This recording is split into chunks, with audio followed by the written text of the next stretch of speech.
Hi, I'm JMod. Welcome to my kitchen. Today we'll be cooking some dinner classics. Today we'll be making mac and cheese with Irish potatoes and meatloaf. Now we're going to get started on adding the potatoes to cook for the Irish potatoes. Now that the water's boiling, we're going to add in the potatoes.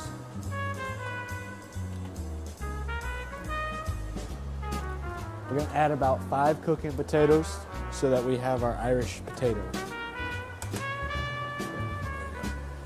The potatoes are whole, so they're going to take about 30 minutes to cook.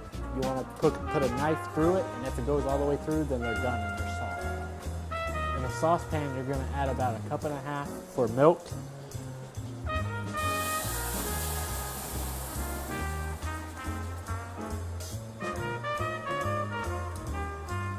And then with that milk in the saucepan, you're going to add in 4 stalks of green onions.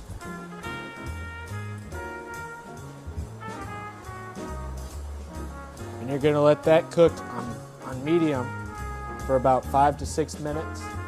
And then in another pan, you're going to cook your greens, which is going to have supposed to be kale and a little bit of lettuce if you want it to. Usually it's just kale. But you can do whatever you want. I like to do a little bit of kale and then some leafy greens. And you're going to put about 2 handfuls of it in here because it does get smaller when it cooks, and that's how you know it's done. It's going to take about 4 to 5 minutes. The saucepan that we just had with the milk and the green onion is going to go into the mashed potatoes when we get it all done for the placement of it. And then the kale is also going to go in with the mashed potatoes when we're done. Now we're going to start with our mixture for the meatloaf. What we're going to do is add 2 eggs.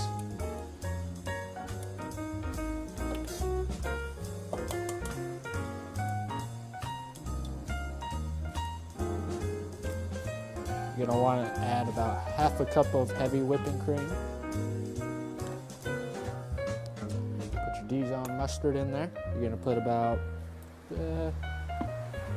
go for 4 seconds, squeeze the bottom. Then you're going to add a little bit of Worcestershire sauce, just go around the pan with it. Then you're going to add in ketchup. What you want to do is add in about 1/2 cup. And then what you're going to want to do is mix it all together. You don't want to over mixture it because that won't be good when you're cooking it. So just make sure that you got the eggs. Now we do have some pork sausage that we'll be adding with this, but you want to put that in a small saucepan and let it cook for a little bit. That way it's not raw when it goes right in. So we're going to let that cook for about 2 minutes just to let it get the temperature going, and that way it's not completely raw when we start cooking. Now we're going to start with the sauce for the meatloaf. What we're going to do is add in butter to the bottom of the pan, because what we're going to do here soon is we're going to add in this onions, so we're going to caramelize them. So we just want to spread it across the bottom.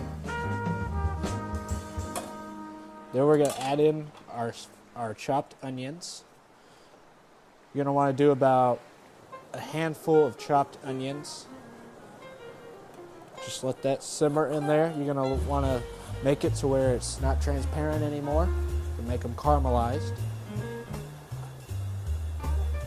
We're going to let that cook. And then what we add to this is the Dijon mustard from before. Add in about 3 tablespoons. Then we're going to add in Worcestershire sauce. Just going to go around the pan like we did the last time. Just coat it. Then you're going to add in another 1/2 cup of ketchup.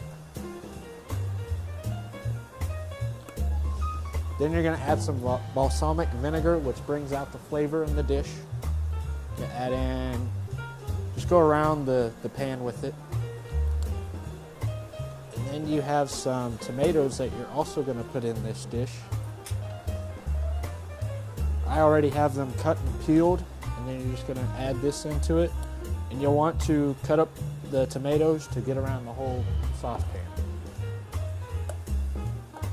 And you're going to let this cook for about 5 minutes. This is going to be the sauce for the meatloaf. Now we're going to add some meat to our sausage. that we had before with the eggs mixture, and this is going to be for the meatloaf. It's going to be about 2 pounds of meat. What we're going to do is go around and mix it all up. And what you're going to want to do is, after you get all this mixed up, you're going to get a small...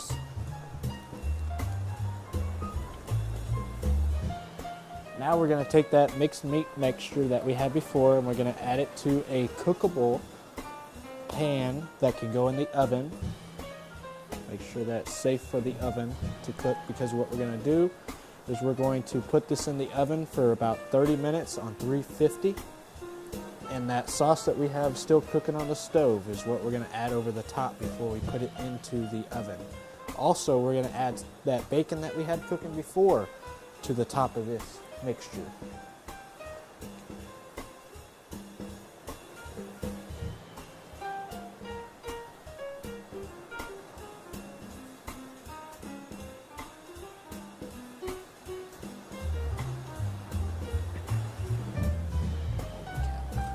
Now you're going to add your milk to the potatoes to help mash them, since they are whole potatoes.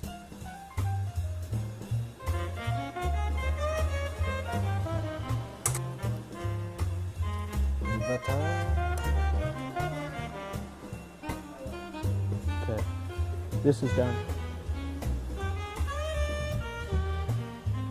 Yes, I am in the Law Enforcement Academy.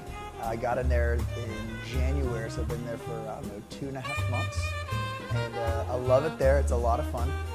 What I'd like to do with it is eventually get into the FBI and get into the stopping human trafficking. It's something I ran into when I was in Las Vegas.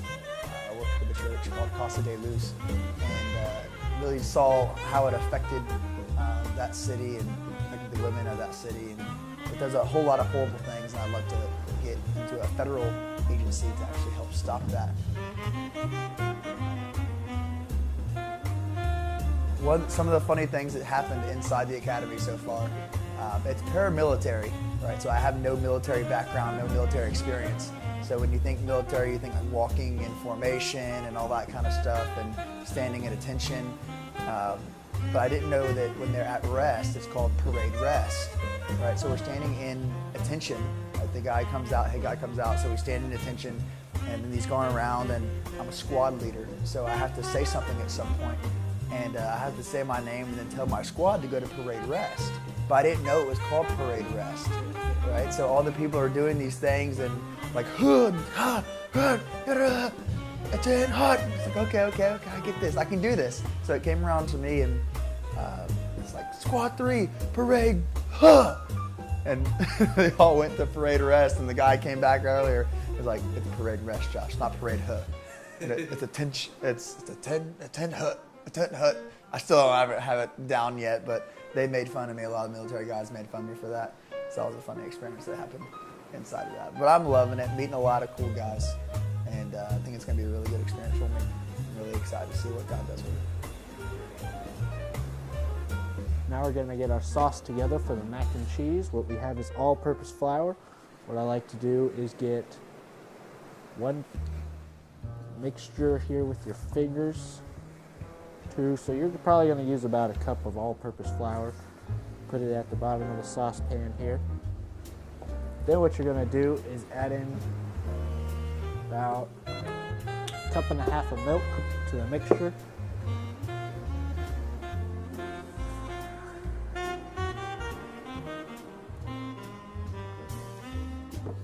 Then what you're going to want to do is get your cheese,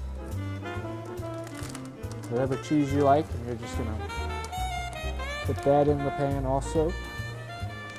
Usually you're going to want to probably use 2, so probably 16 ounces of cheese. So let me get another one.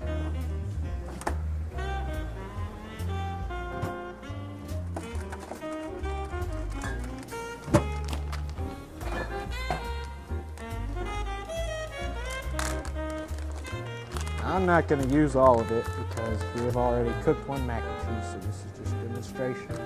Then you also have your Philadelphia cream cheese to add into the mixture. You're going to cut it up to make it smaller when it goes in the dish so it can cook a little bit faster and get spread throughout.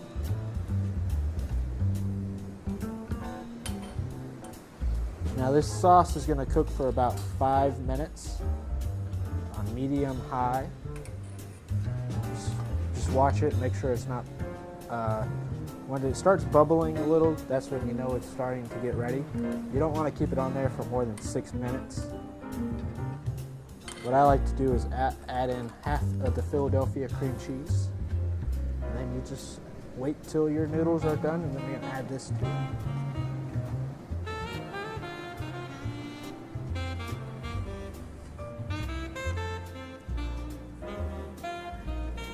Now with the sauce that we made with the mac and cheese, we're going to add about half of it to this mixture here with the noodles and the angel pasta.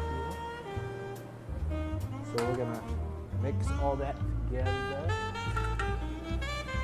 We just put half of it in here so far so that we can add in some more, a layer, put in some more mac and cheese.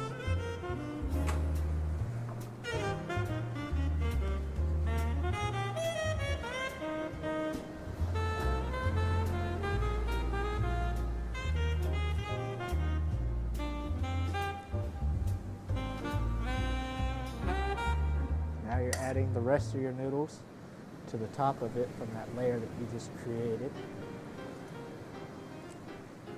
Now the noodles have already been cooked. They may stick a little bit, but that's okay. You just separate it now a little bit, and then when it starts cooking, they'll spread out.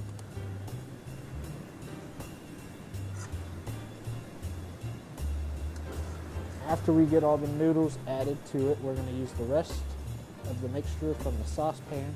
And we're going to coat that over the top. And then we're going to stick it in the oven for about 30 minutes on 350.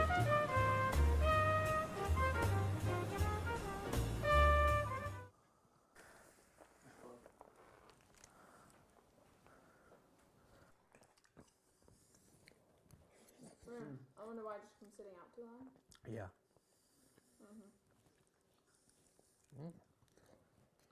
Did you use almond milk? Mm-hmm. Okay, good. All right, JMod, flash Can you- one smile, and that'll be the end.